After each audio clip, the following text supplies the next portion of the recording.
صدري ويسر لي أمري واحلل عقدة من لساني يفقهوا قولي رب زدني علما وارزقنا آمين. نوينا التعلم والتعليم والتذكر والتذكير والنفع والانتفاع والإفادة والاستفادة والحث على التمسك بكتاب الله وسنة نبينا محمد صلى الله عليه وسلم والدعاء إلى الهدى والدلالة على الخير وابتغاء مرضاته وقربه وثواب حسن خاتمة وعلى لطف العافية والصلاة في الدين والدنيا والآخرة.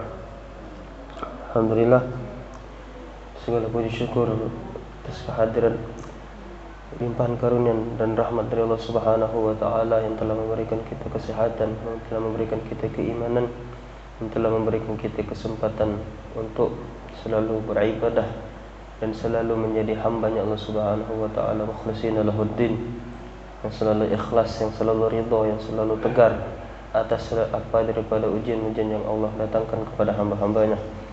Salat berakah salam selalu kita sampaikan kepada junjungan Nabi Agung Nabi besar Muhammad sallallahu alaihi wasallam. Hari ini bahas tentang kafan mayat, tapi ditunda dulu.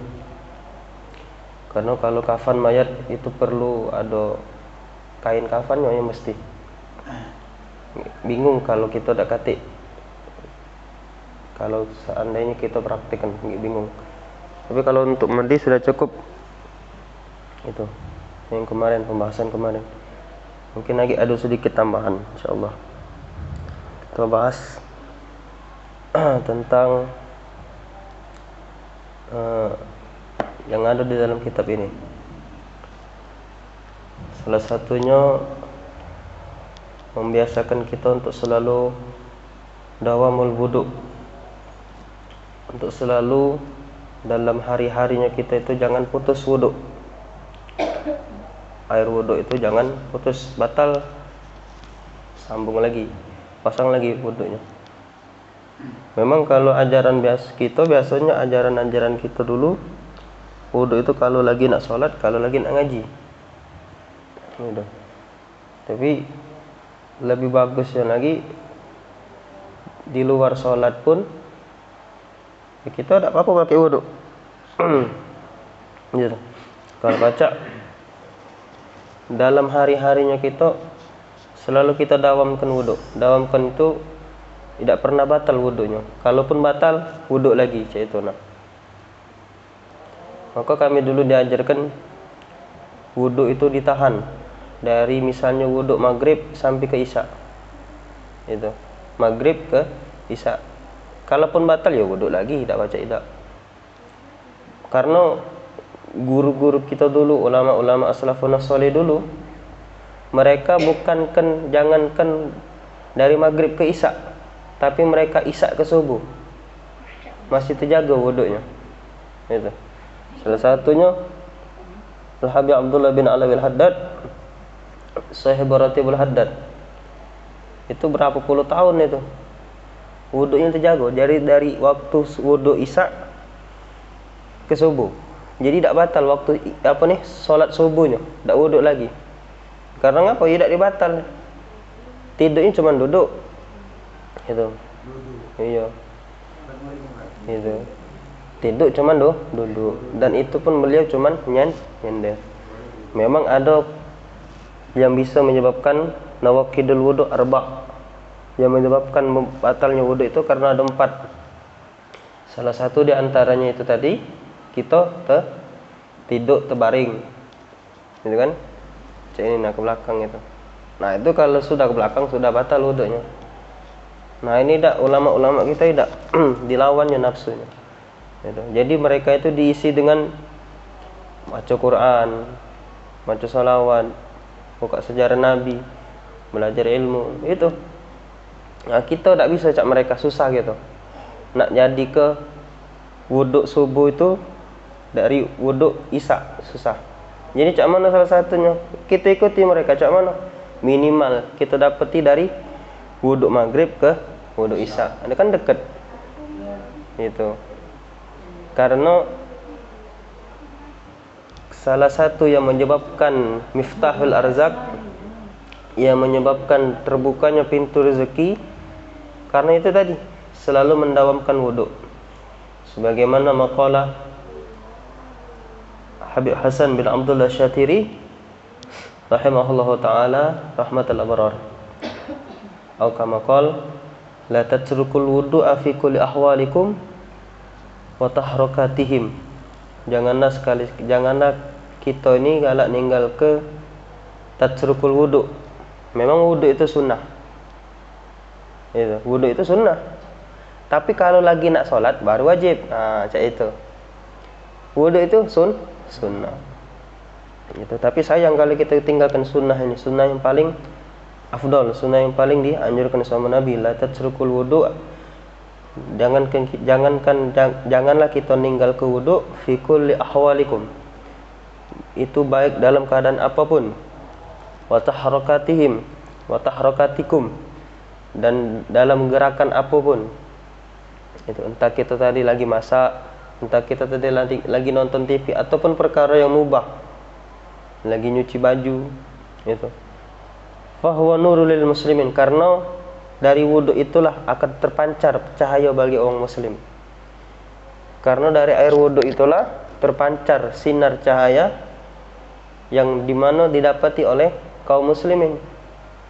Itu berkah daripada wudu. Wasilahul lil mu'min, dan itulah menjadi senjata bagi orang-orang yang mukmin.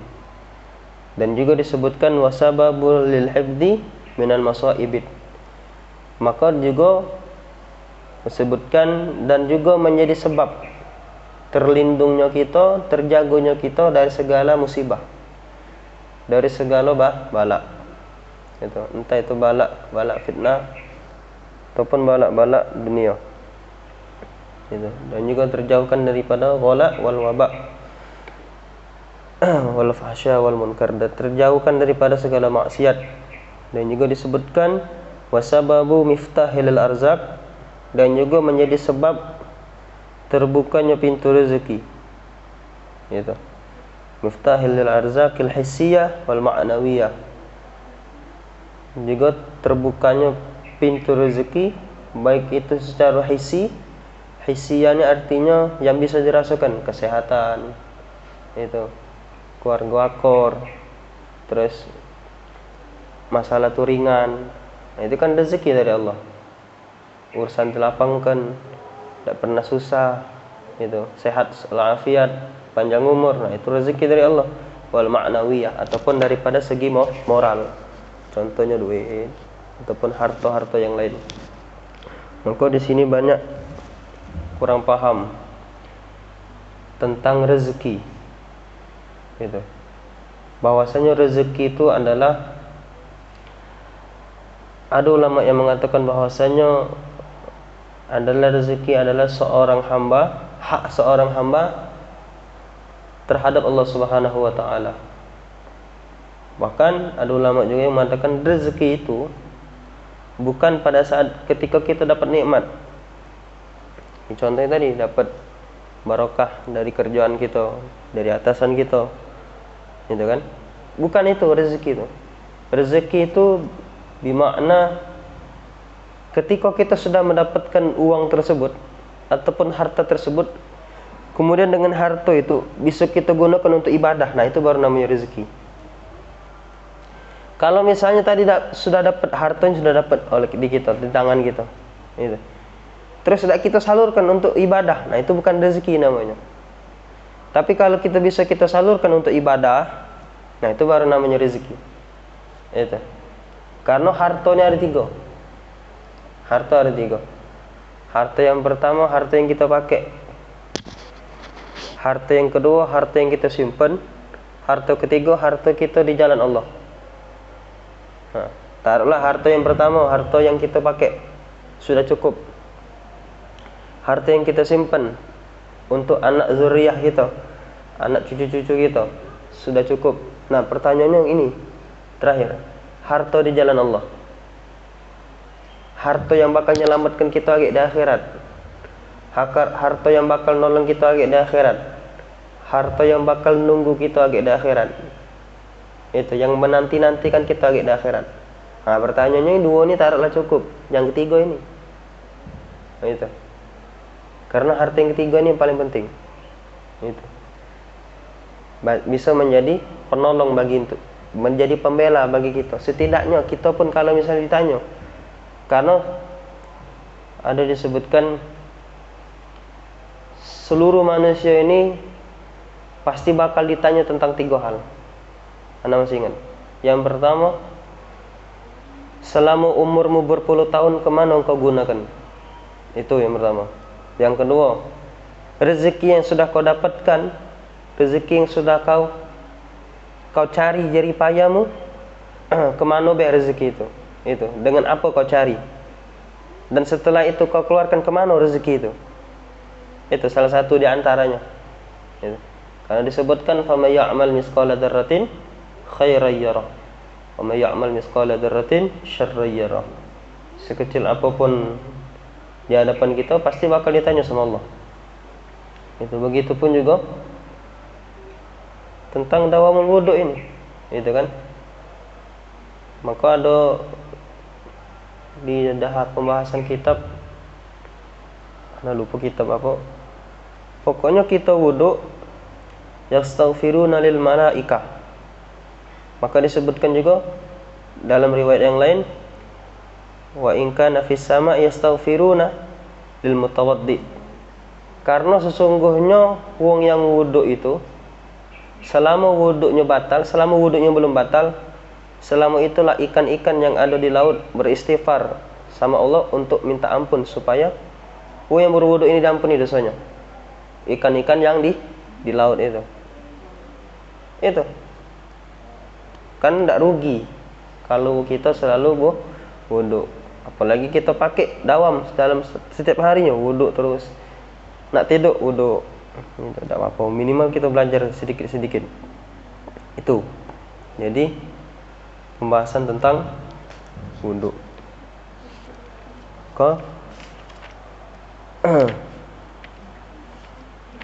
Di sini kita bahas tentang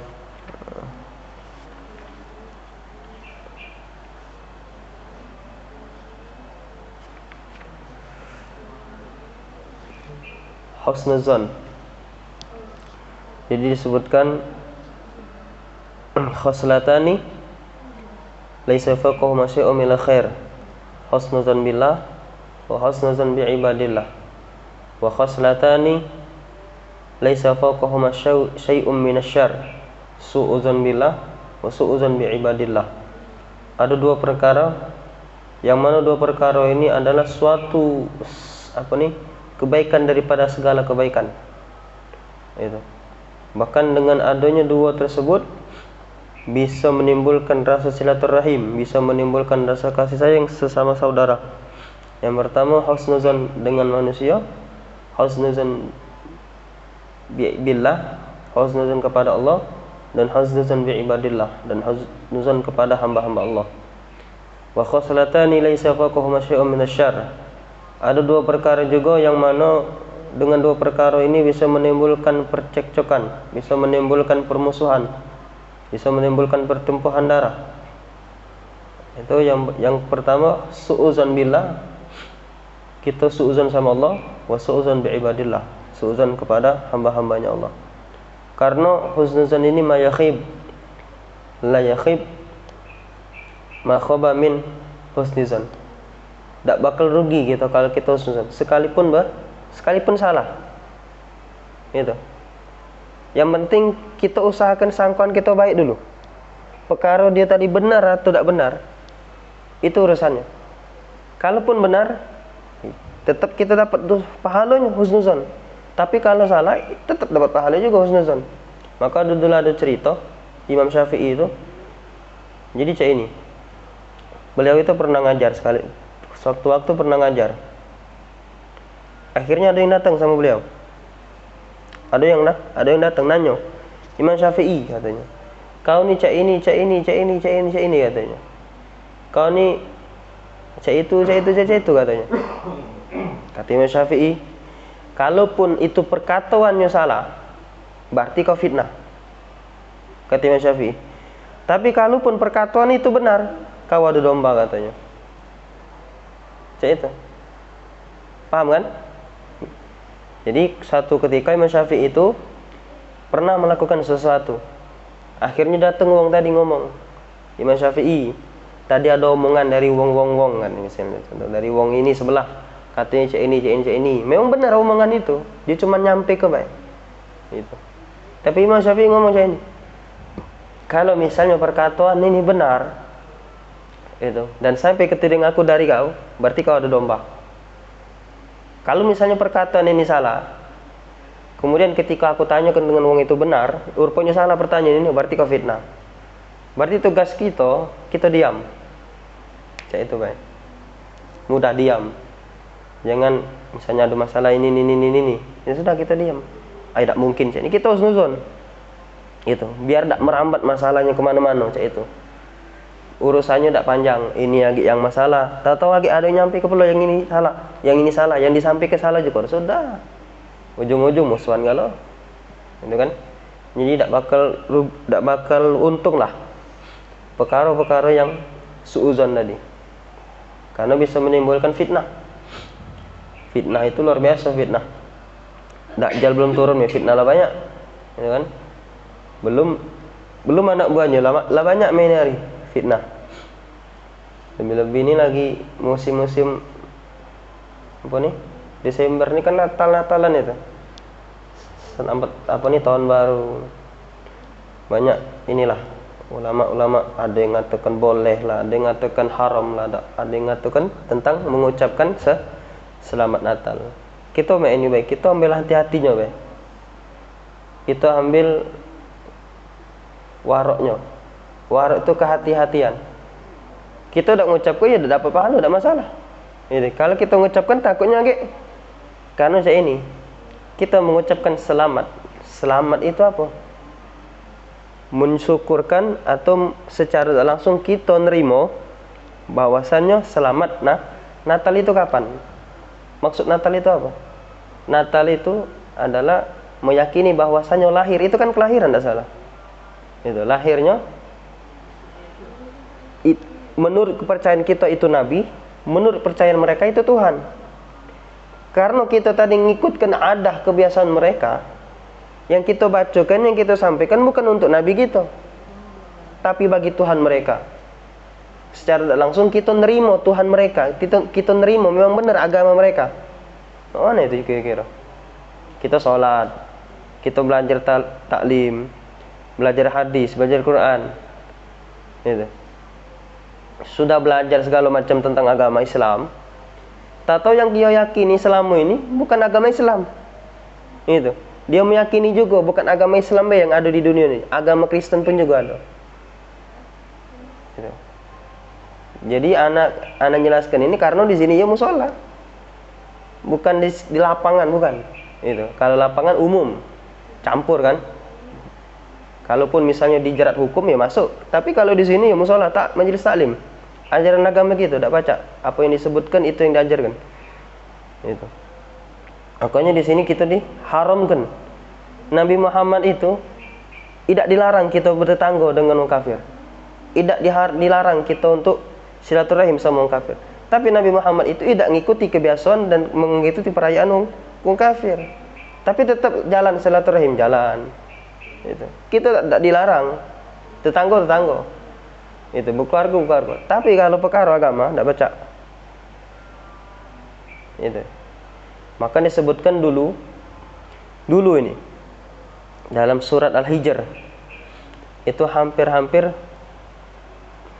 suatu ketika Nabi Muhammad itu pernah ini pas sampai ke ceritanya nih, sampai ke Ka'bah. Pas sampai Ka'bah apa kata Abu Lahab? Kan mungkin kita pernah dengar ceritanya Nabi Muhammad itu ditawari agamanya, misalnya seminggunya kami mengikuti agamamu, lagi seminggunya lagi Nabi Muhammad itu mengikuti agama kami, seminggu ataupun sehari. Setelah itu tidak berhasil, lakum dinukum wali, dijawab oleh di dalam Quran surat Al-Kafirun itu la a'budu ma ta'budun wala antum 'abiduna ma'bud wala ana 'abidum ma'abatum wala antum 'abiduna ma'bud lakum dinukum waliyadin. Agamamu agamaku. Apakah cuma sampai di situ? Kafir Quraisy itu ingin menjebak Nabi Muhammad? Tidak. Masih berlanjut. Nah, ini salah satu ceritanya di sini. Bahwa ketika pada saat itu Nabi Muhammad sampai ke Ka'bah sholat, hingga pada akhirnya datang Abu Jahal. Abu Jahal datang. Lupa siapa nama aslinya. Ketika pada saat itu Abu Jahal ini Nabi Muhammad, katanya kau udah usah ibadah, katanya. Udah usah kau nyembah patung kami. Kau udah usah menghormati patung kami. Kau udah usah muliakan patung kami. Setidaknya kata Abu Jahal, kau tunduk ke baik kepala kau tapi untuk patung ini. Cak itu katanya. Tunduk ke baik katanya. Sudah tu kau lus patungnya, lus. Nabi Muhammad hampir ketika pada saat itu melakukannya seperti itu karena bukan ibadah katanya. Gitu. Tapi karena Nabi Muhammad ummi maksum, dijaga oleh Allah Subhanahu wa taala, langsung turun ayat.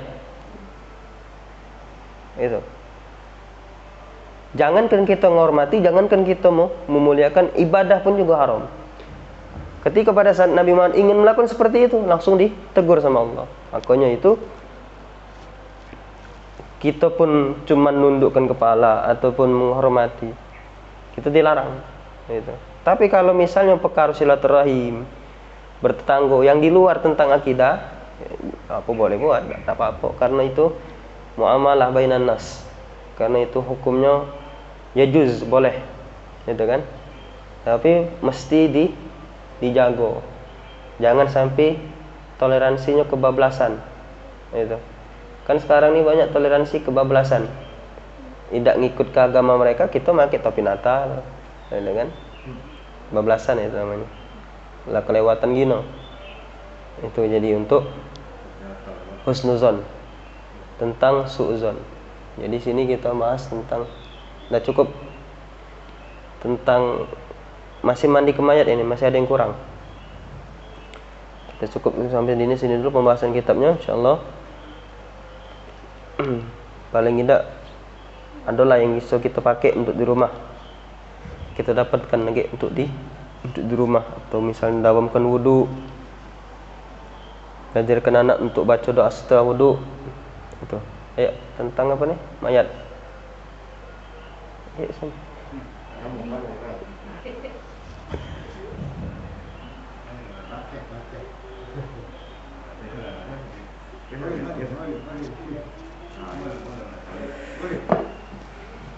Langganan nih.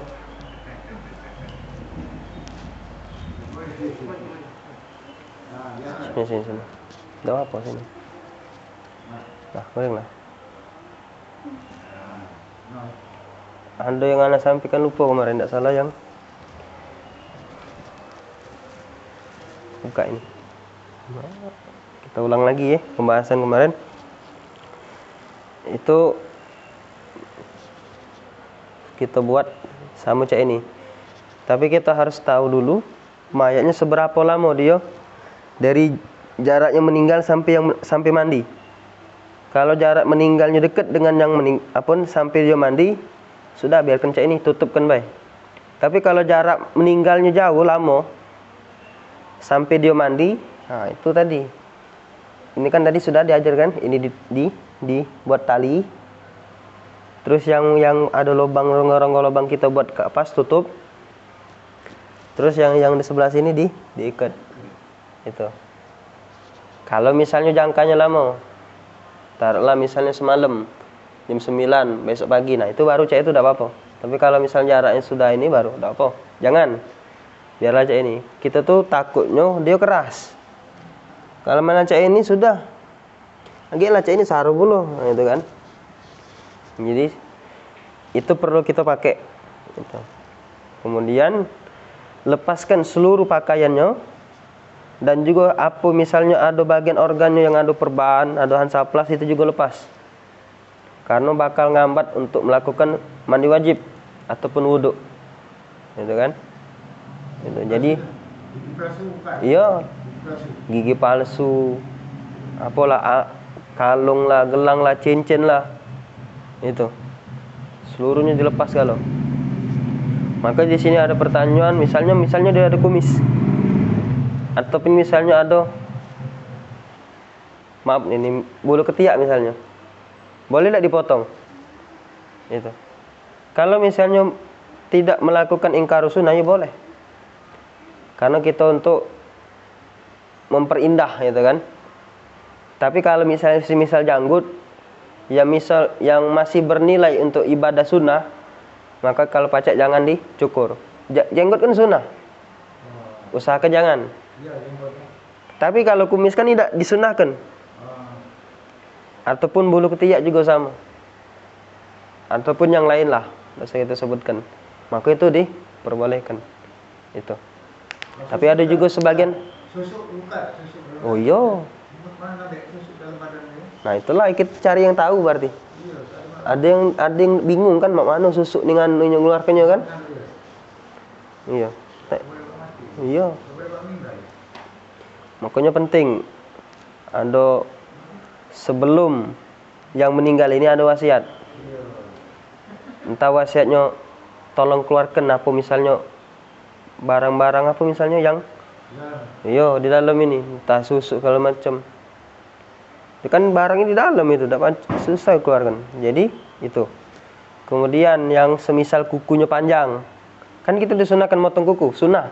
Berarti kita sunahkan, boleh berarti, itu. Nah sudah kita mandi, sebelum dimandikan kita istinja dulu, ditahan dulu, angkat badannya kayak ini, juga sama. Jangan kita tekan kenian, gitu, karena dia lebih sensitif dari kita. Sudah kita ini tadi. Nah setelah kita tadi istinja ke, jangan kita langsung mandi ke, kita siram dulu kotoran tadi. Payah-payah kita ini dia tadi, buat dia mandi wajib, buat dia wudhu, masih ada kotoran belum, sudah. Maka tugas kita bersihkan dulu. Kita cek ini lagi, terus. Nah sekarang kita pakai kain, ada potongannya kain. Kain itu gunanya apa? Yang pertama ngecek, kalau misalnya masih kelihatan warna misal kuning, masih ada berarti kita bersihkan lagi. Ataupun yang di depan, kalau misalnya masih basah, kita siram lagi, gitu, sampai ada katek rasa dengan baunya lagi. Gitu. Sudah daripada istinja, baru kita pasangkan wudhu. Itu. Wudhu yang misalnya bersifat sunnah, misalnya banyak kan sunnah di situ, telinga, kumur-kumur, basuh tangan. Nah juga di sini dimasukkan, dihadirkan juga di sini. Jangan cuman wudhu yang sifatnya wajib. Contohnya wajib itu kan muka, tangan, dahi, sama kaki. Itu yang wajib.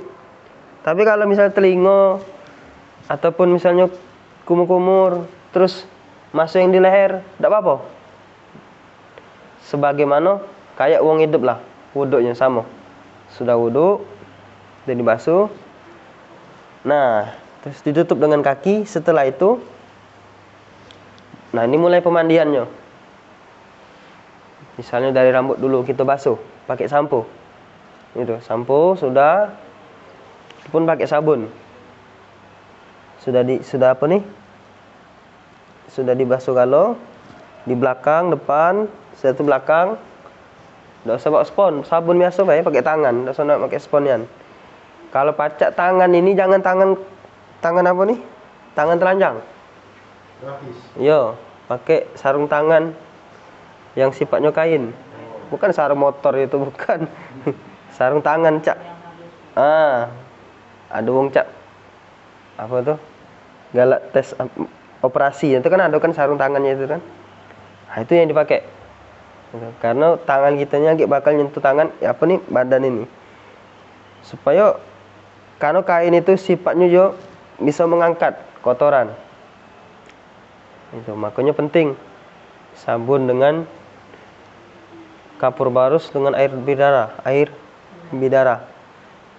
bidara itu yang ngambilnya yang di make cuman daunnya palingan. Daun. Paling berapa? 10 lembar lah ataupun lebih dari itu. Sudah daripada kita masuk dulu kanan yang kita basuh. Ini sudah kita bilas galau pakai sabun ini. Baru basuh kanan 3 kali. Sudah itu kita ke sana kiri 3 kali. Balik kanan 3 kali. Balik kiri 3 kali. Balik kiri 3 kali. Sudah ditutup 7 kali bilasan, 3 bilasan sabun, 3 bilasan sabun, yang keempatnya bilasan tadi bilasan banyu bersih, yang kelima banyu bidara, campuran banyu bidara, yang keenam banyu bersih lagi, yang terakhir baru kapur barus. Kapur barus tadi sudah ditumbuk-tumbuk, sudah dihancur, jadi dia larut, gitu kan. Terakhir ditutup dengan kapur barus. Setelah itu ditutup lagi nih. Ini kan masih bukan telanjang, tapi jangan telanjang. Ditutup. Kan itu tipis. Kalau misalnya tebal, sikot sudah cukup. Tapi kalau misalnya tipis, dibuat 2. Sikot yang lebar, sikotnya di sini. Itu. Tapi kalau misalnya dia tadi cuman di sini, ada juga itu sebenarnya, tidak salah. Ada juga dia cuman kainnya yang di sini.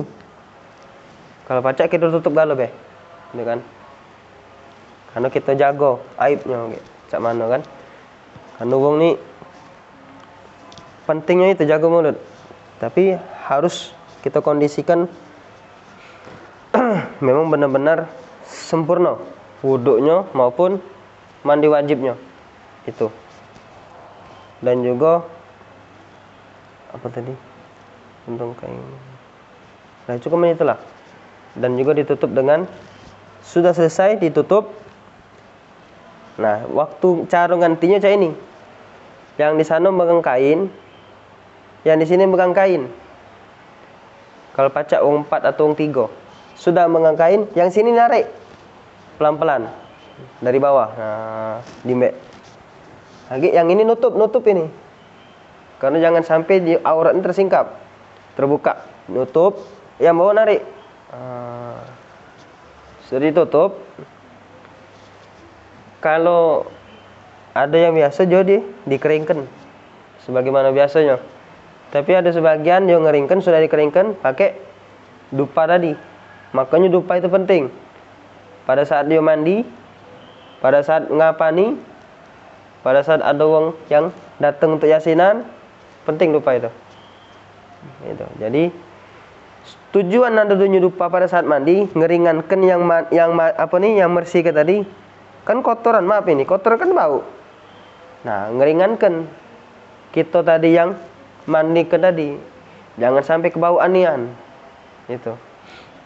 Jadi dupa itu penting. Sudahnya sudah daripada dia mandi, diasepin kan dupa itu kan. Nah, kalau pacak jangan yang pakai lidi, itu dikit asapnya. Ada itu yang dijualan di Kuto itu, buhur. Pakai wadahnya nian. Nah, itu banyak itu ngepul asapnya. Gitu. Nah, itu pakai. Nah, itu makanya mejanya jangan meja besi, supaya asapnya pucuk kan. Kalau pacak yang ada yang tembus-tembus itu nah, kayu. Itu kalau pacak.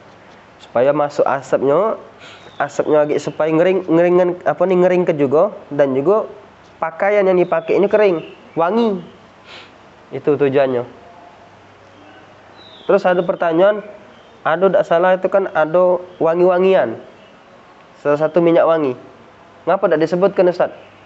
Kalau misalnya minyak wanginya ada, campur kebaya dengan banyu bidara. Ini, kalau misalnya tidak kati ya sudah banyu bidara berarti.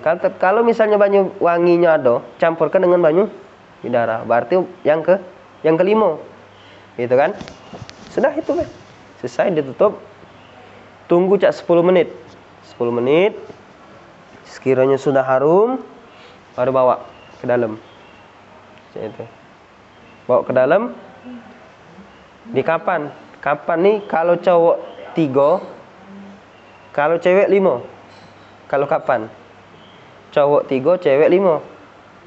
Cowok itu yang pertama dibuatkan bajunya, sarungnya, yang ketiga ditutup oleh seluruhnya ditutup.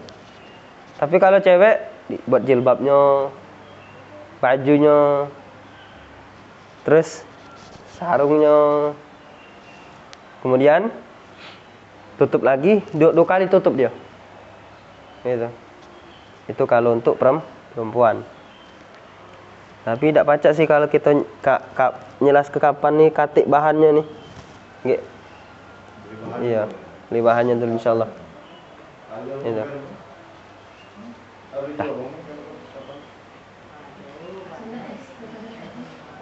Dah. Sudah. Nah, saya nyiram tuh boleh kan? Kalau bosan nyiram tuh taman deh.